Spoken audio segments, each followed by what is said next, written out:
We,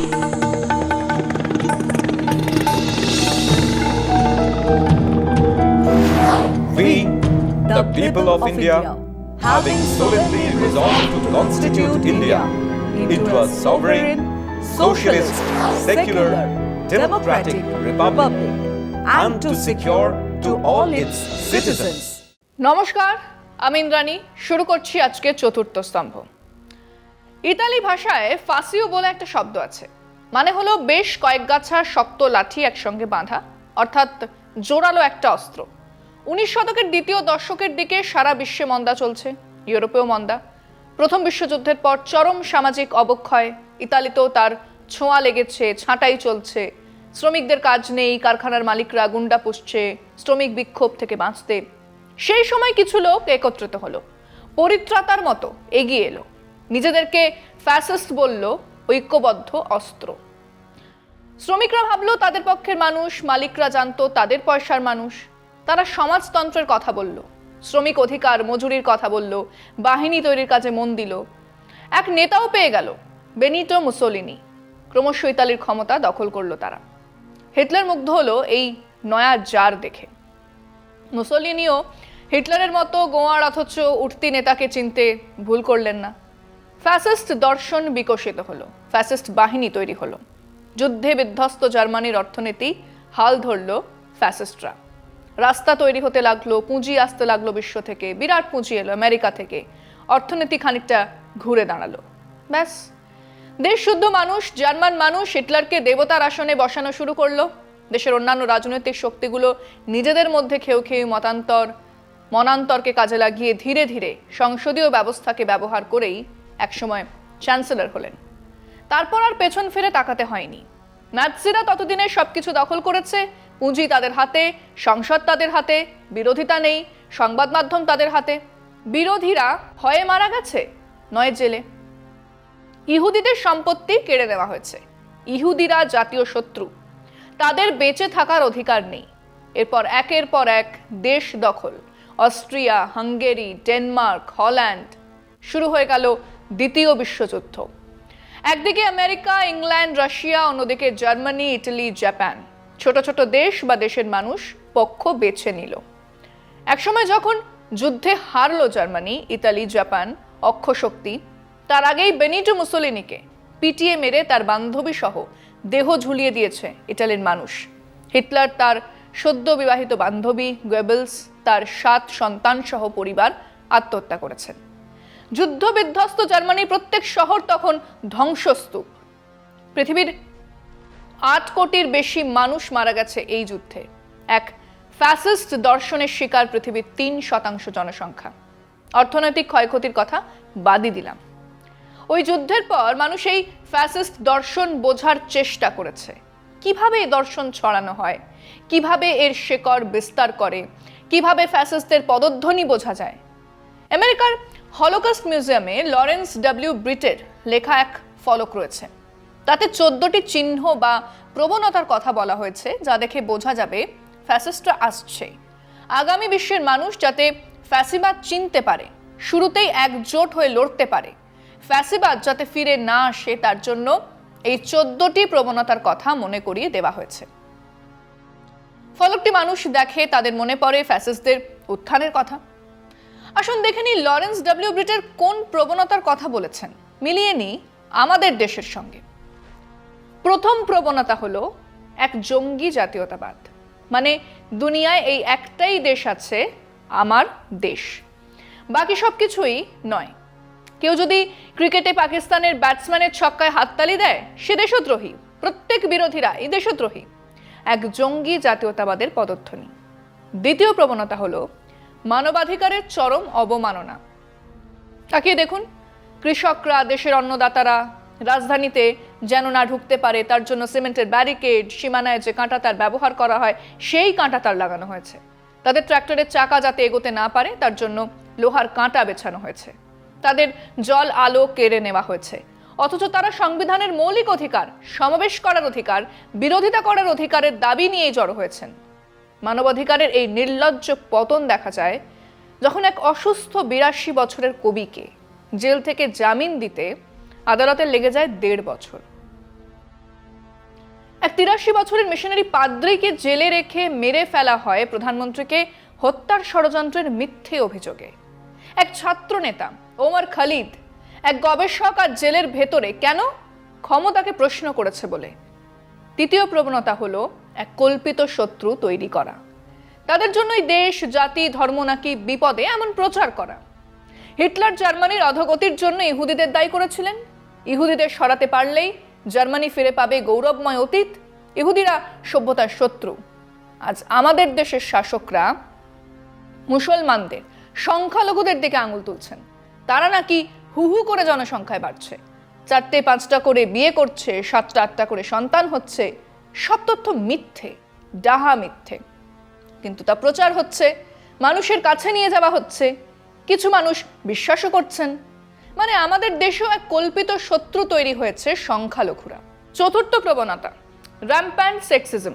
মহিলাদের ছোট করো, আরো ছোট করো, মহিলারা ঘরে থাকুক, তাদের জায়গা রান্নাঘরে, কাজ বাচ্চার জন্ম দেওয়া।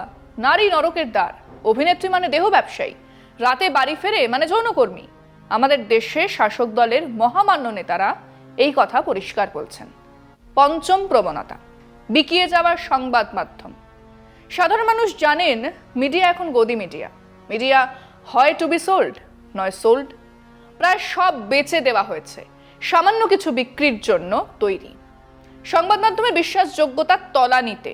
সংবাদ মাধ্যম ক্রমশ শাসকের মুখপত্র, তাদের গলা, তাদের চোখ হয়ে উঠছে। ষষ্ঠ প্রবণতা, জাতীয় সুরক্ষা নিয়ে কল্পিত উত্তেজনা। এই যুদ্ধ লাগলো বলে চীন আসছে, পাকিস্তান আসছে, এই বুঝি তারা দেশ দখল করবে। মনে পড়বেই পুরনো স্লোগান। যখনই প্রশ্ন ওঠে বস্ত্র খাদ্য নিয়ে, সীমান্তে বেজে ওঠে যুদ্ধের বাদ্য। আসছে আলোচনা একটা বিরতির পর, সঙ্গে থাকুন। সপ্তম প্রবণতা, সরকার আর ধর্মকে এক করে ফেলা। একটাই ধর্মকে সরকারি প্রাধান্য দেওয়া। সেই ধর্মের বিরোধিতা মানে সরকারের বিরোধিতা, এটা প্রত্যেককে বোঝানো। আমাদের দেশে প্রধানমন্ত্রী নিজে হিন্দু ধর্মের প্রচার করছেন। সংখ্যালঘু ধর্মের মানুষরা নিরাপত্তাহীনতায় ভুগছেন। প্রশ্ন করলে বিজেপি নেতাদের সাফ কথা, হিন্দু রাষ্ট্রে হিন্দুদের মত মেনে থাকতে হবে, প্রকাশ্যেই বলছেন। অষ্টম প্রবণতা, কর্পোরেট শক্তিকে ঢালাও সাহায্য। এখন আমাদের দেশের সাহায্য তুলে দিয়ে সরকার কর্পোরেট মালিকদের ভৃত্যের মতো কাজ করছে। সরকার দেশের মানুষের জন্য নয়, কর্পোরেট মালিকদের, আদানি আম্বানিদের জন্য কাজ করছে। নবম প্রবণতা, শ্রমিকদের দাবিয়ে রাখা। জার্মানিতে নাৎসিরা ক্ষমতায় এলে কাজের ঘন্টার সীমা তুলে দেওয়া হয়েছিল, ট্রেড ইউনিয়ন অধিকার কেড়ে নেওয়া হয়েছিল, চাকরি থাকতো কারখানার মালিকের শর্তে, যে কোনো শর্তে রাজি না হলেই ছাঁটাই। আজ আমাদের দেশের নতুন শ্রম আইন হুবহু সেই কথাই বলছে। শ্রমিকদের ট্রেড ইউনিয়ন অধিকার থাকবে না, এই নিয়ম চালু হলে তাদের চলতে হবে মালিকের নির্দেশে। দশম প্রবণতা, অপরাধ ও শাস্তি নিয়ে আইন বহির্ভূত চিন্তা। বিচারের দরকার নেই, ধর্ষণ করেছে গুলি করে মেরে দাও, বিচার কেন? এর ফাঁকে বিরোধীরাও গুলি খেয়ে মরবে বা জেলে থাকবে। ভারতবর্ষে এই প্রবণতা বাড়ছে। মানুষও বিশ্বাস করছেন বিচারের দরকার নেই, অভিযুক্তদের গুলি করে মেরে ফেলাই যায়। সভ্য সমাজে এ ধরনের কথা চিন্তাতেও আনা যায় না, সে কথা বলার লোক কম। 11 নম্বর প্রবণতা, শিল্প সংস্কৃতি ও বুদ্ধিজীবীদের চরম অধঃপতন। তাদের কাঞ্চন মূল্যে কিনে ফেলেছে সরকার। কিছু নাছোড় একগুঁয়ে মানুষ ছাড়া প্রত্যেককে কেনা হচ্ছে, কাউকে পুরস্কার দিয়ে, কাউকে টাকা দিয়ে, কাউকে ভয় দেখিয়ে। সরকারি বদান্যতার আশায় বাকিরা নাম লেখাচ্ছেন। অমিতাভ বচ্চন, আমির খান, সলমান খানেরা চুপ। পেট্রোল 100 ছুঁয়ে গেল, তারা চুপ। ছাত্রদের জেলে ভরা হচ্ছে, তারা চুপ। কৃষকরা রাস্তায়, তারা চুপ। অথচ সরকারের হয়ে একই ভাষায় টুইট করতে আপত্তি নেই। তারা চুপ কেন? ভয়, না হলে আরো বদান্যতার আশায়? শিল্পে, সংস্কৃতিতে, সিনেমায়, কবিতায় নির্লজ্জভাবে দেশের সমস্যা এড়িয়ে বিজেপির এজেন্ডা তুলে ধরাটাই আপাতত কাজ। 12 নম্বর প্রবণতা, দুর্নীতি ও সরকারি প্রশ্রয় দুর্নীতি। দুর্নীতিতে ডুবে থাকা শিল্পপতি ব্যবসায়ীদের উপস্থিতি। প্রধানমন্ত্রী যে গুজরাট থেকে এসেছেন, ঋণ খেলাপি, দেশের বাইরে পালিয়ে যাওয়া চোর শিল্পপতি ব্যবসায়ীদের সিংহভাগ গুজরাট থেকেই।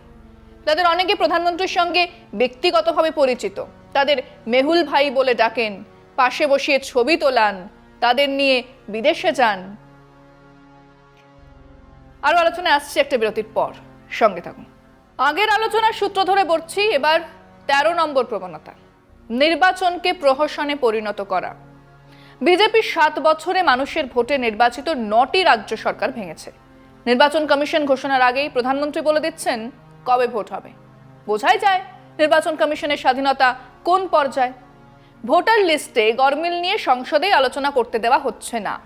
নির্বাচন ক্রমশ প্রহসন হয়ে উঠছে। মানুষের রায়ে নির্বাচিত বিধায়ক, সাংসদ টাকার বদলে বিক্রি হচ্ছে গরুর হাটের মতো। চতুর্দশ প্রবণতা, মিলিটারি সুপ্রিমেসি। দেশের সৈন্য বাহিনীকে পূর্ণ গাভী করে তোলা। তাদের সম্বন্ধে কিছু বলা যাবে না। বলা যাবে না যে তাদের এক অংশ মণিপুরে মহিলাদের ধর্ষণ করেছে, দুর্নীতির সঙ্গে জড়িত, সরকারের নির্দেশে অসত্য বলছে। জওহরলাল নেহরু, লাল বাহাদুর শাস্ত্রী, ইন্দিরা গান্ধী, রাজীব গান্ধী, বিশ্বনাথ প্রতাপ সিং, চন্দ্রশেখরকে কখনো মিলিটারি পোশাক পরতে দেখেছেন? নরেন্দ্র মোদীকে দেখা যায়। কেন? আইনসভাকে প্রশাসন, পুলিশ, মিলিটারি থেকে আলাদা করা হয়েছে।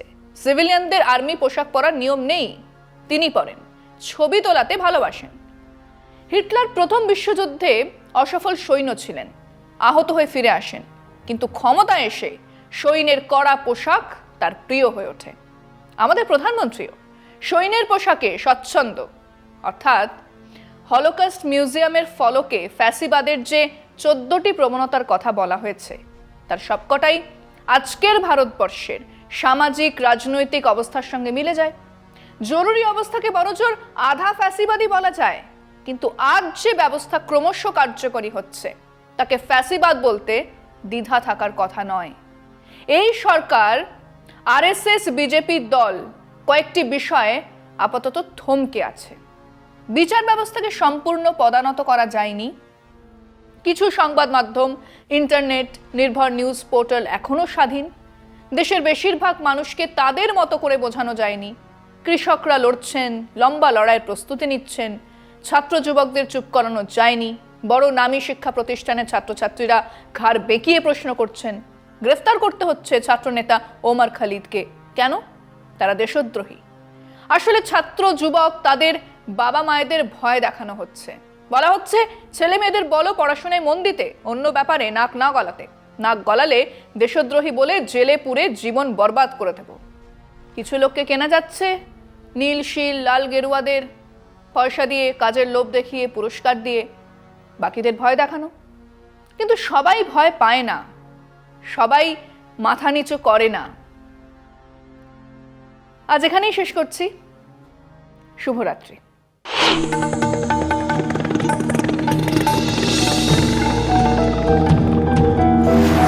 We, the people of India, having solemnly resolved to constitute India into a sovereign, socialist, secular, democratic republic, and to secure to all its citizens